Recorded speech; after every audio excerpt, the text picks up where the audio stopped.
Hey everyone, and welcome back to my channel. I hope you're doing great. And this week we are going to be doing another review video. So I'm going to be reviewing Sakura Koi watercolor set.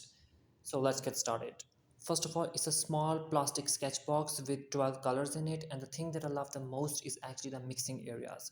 So you get about 5 mixing areas and you can just mix any colors you want in the different compartment and the colors won't mix. It's a great idea to separate your earths and your warm tones and your cooler colors.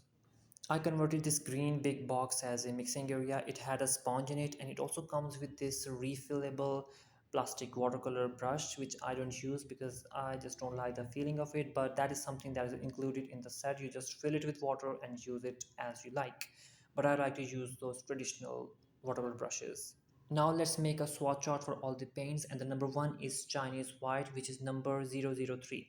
So these number indicates the identity of these paints that is going to be available onto the website, so that if you want to buy a particular paint, then you can just search the number of that paint and then order that from their website.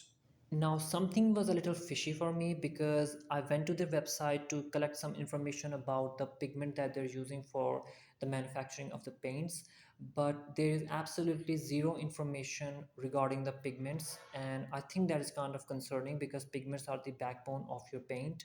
Different pigments have different qualities. Some are going to be staining, others are going to be non-staining, some are granulating, some are non-granulating, some are opaque, some are transparent, and some are going to be fugitive, while others are going to be very light fast, which is a very important information to know beforehand using your uh, paint on your artwork.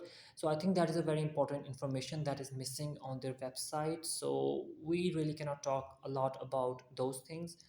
Since I am swatching my own colors, I can literally see that most of these paints are actually transparent, which is a good thing to have in watercolors because they are known for the transparency. Now you are going to see the word hue written on certain names, for example, this cobalt blue hue and viridian hue. Hue is actually an alternative to a pigment, it is a man-made thing, it is a dye or something, so it just makes easier for the manufacturers to have a color which gives the effect of a expensive pigment, but you can just include that in your palette, and it might not have good light fastness and very good results as an actual pigment, but it is definitely going to be a really cheaper alternative for the expensive pigments, so that is pretty much evident as well.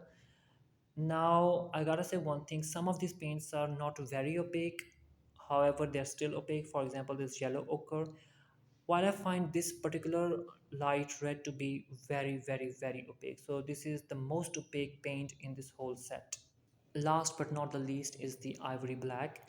Now so many artists, especially watercolor artists, shy away from using pure blacks in their artworks. Now it's really a matter of everyone's own approach and opinion. If it fits into your palette, then do use it, it's all up to you. Here is a look at the paints when they're all dried up. I do think some of these paints are kind of chalky and it is going to be upsetting for some people, but as a beginner, you can completely give it a try because that is something that you need to be acceptable of when you are working with a student grade paint. I really want to appreciate one thing about this set, and that is that it includes a warmer shade and a cooler shade of all the primary colors that you are going to be using. For example, there is a warmer yellow and a cooler yellow, a warmer green and a cooler green, and same applies for the reds and the blues as well.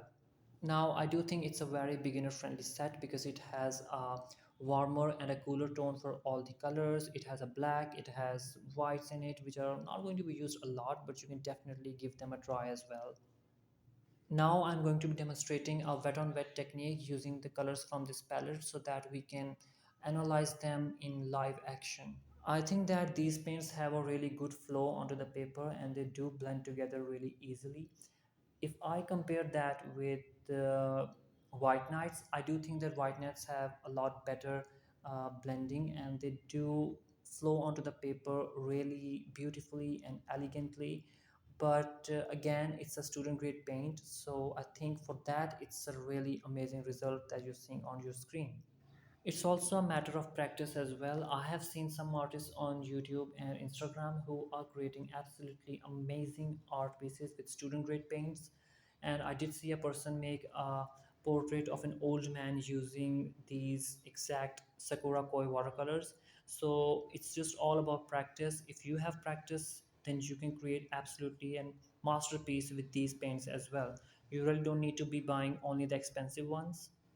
I want to point out one thing as well, and that is staining. So all the paints in this particular set are staining paints. Now, a non-staining paint is actually one that does not leave behind a mark, and if you try to pick it up from the paper, you can easily pick it up from the paper. But these paints are staining, so keep that in mind as well. I also want to talk about the mixing abilities. So I was not able to create really beautiful, vibrant purples out of it, and I tried mixing red with white, but it did not yield a beautiful pink. However, I did mix beautiful greens out of it. So maybe they are not perfect for mixing either. At the end of the video, I can just say that it is a really good sketch box for the beginners, and if you want to give it a try, then do give it a try, and thank you so much for watching this.